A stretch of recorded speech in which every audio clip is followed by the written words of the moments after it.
I thought, well, why is he sleeping? Because I was so naive about death. And at the end of it, we had 75 on our feet out of 150. Turning the Tide, the D-Day landings on BBC1. On Monday night, the men who went out and came back remember why one woman is still their sweetheart.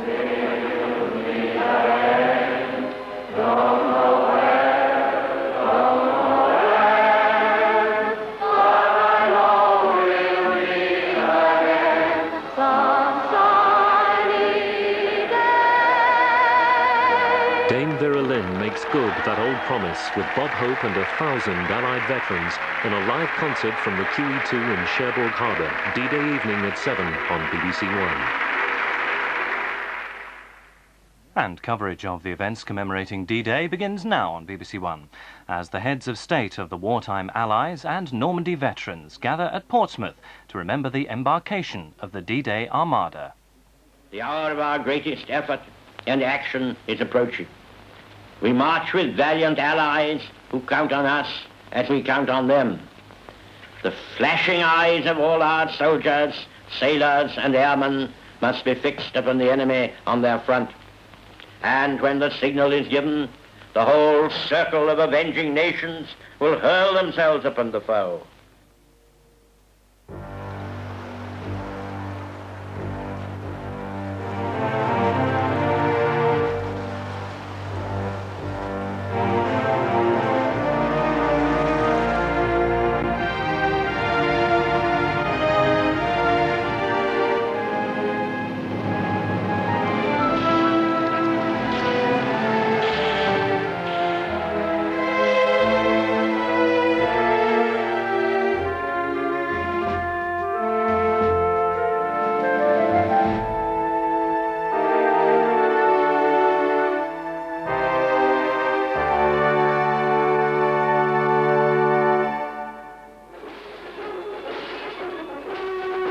For almost 5 years, ever since September 1939, the European continent had been dominated by the totalitarian Nazi regime of Adolf Hitler's Germany.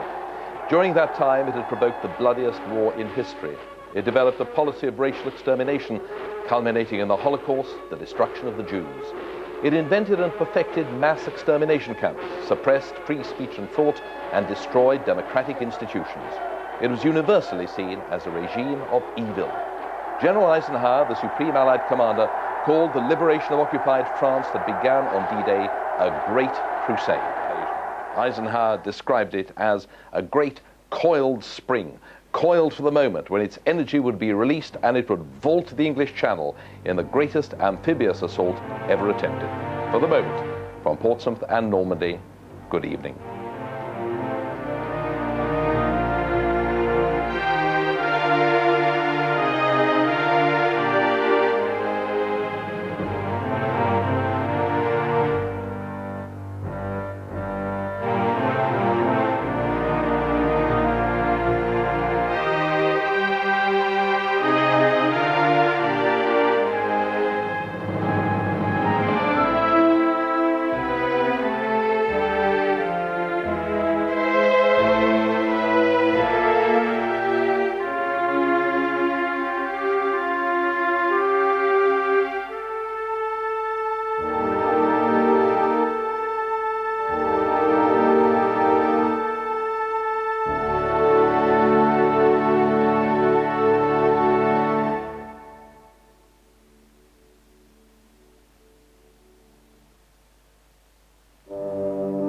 Guinness,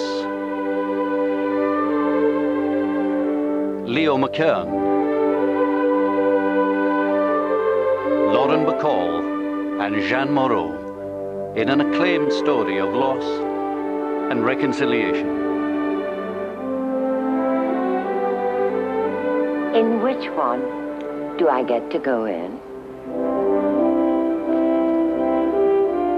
Our little moment in history. A Foreign Field, Sunday at 10:20 on BBC1. Dame Kirita Kanawa makes a guest appearance and Sir George Sholti conducts a special gala concert on BBC2 in 10 minutes, live from Prague. The early evening news now on BBC1 with Andrew Harvey.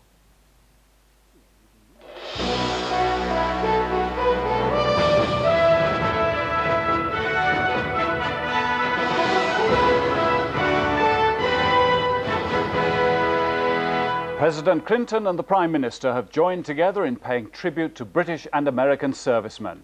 On a day of events commemorating D-Day, Mr. Clinton spoke of Yanks and Brits working together like family. The Chinook crash, the Royal Ulster Constabulary joined the investigation team.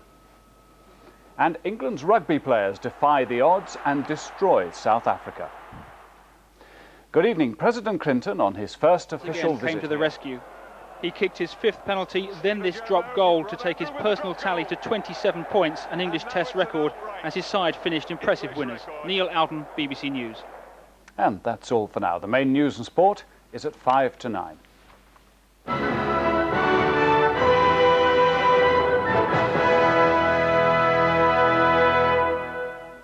A very good evening to you. Looks like a much better day tomorrow. A little ridge of high pressure pushing its way in, but these weather fronts bringing rain into the west later on.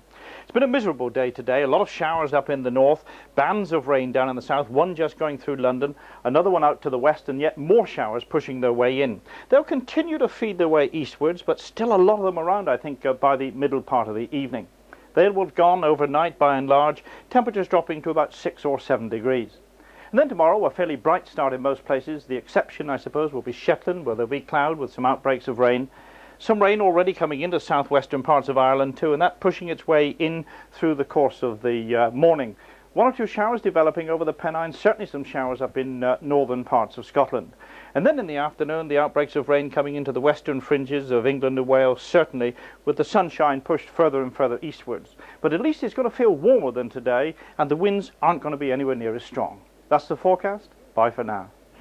Saturday night on BBC1. At 6:30, Chris Tarrant challenges 2 more teams in pop quiz. At 7, Lex does it in style. The Archbishop?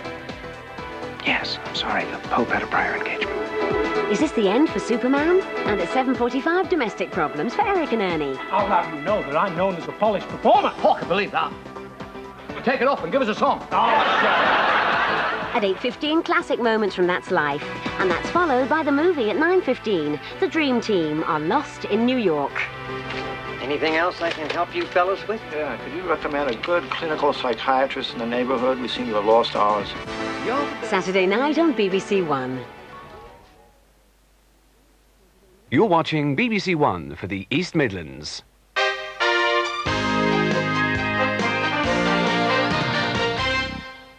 Good evening. A leading representative of Nottingham's Asian community has claimed the police are failing to deal effectively with the problem of racial attacks and racial harassment. Chris Mills reports. News and sports team join us, of course, on Monday. We have bulletins in Breakfast News, but from me, have a good evening.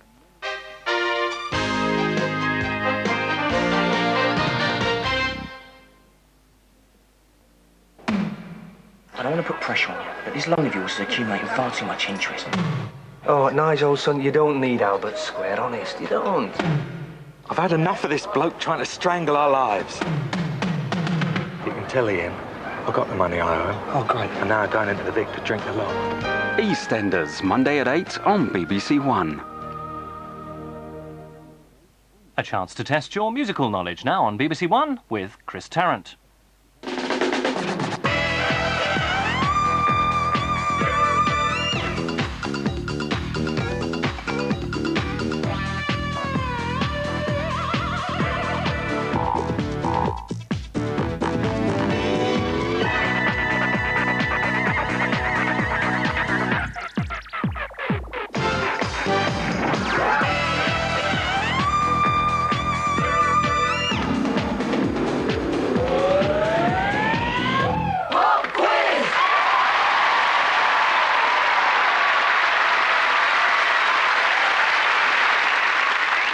Hello, here we all are with another marvellous audience made up tonight of the clean-living, specially scrubbed youth of today.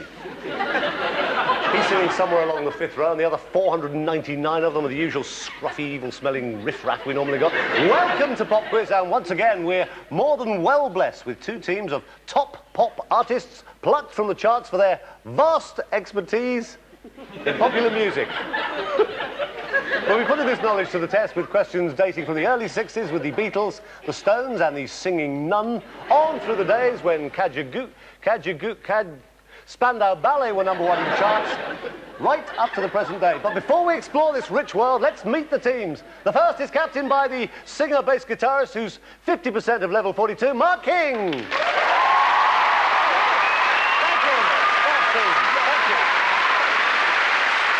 Mark's team, a singer who has a youngster live 3 doors away from the Jacksons and surprisingly never once complained about the noise, Kim Mazel. And finally, hardly any squealing, please, the lead singer with Worlds Apart who once co-starred in a pop video with an orangutan. That's right. Aaron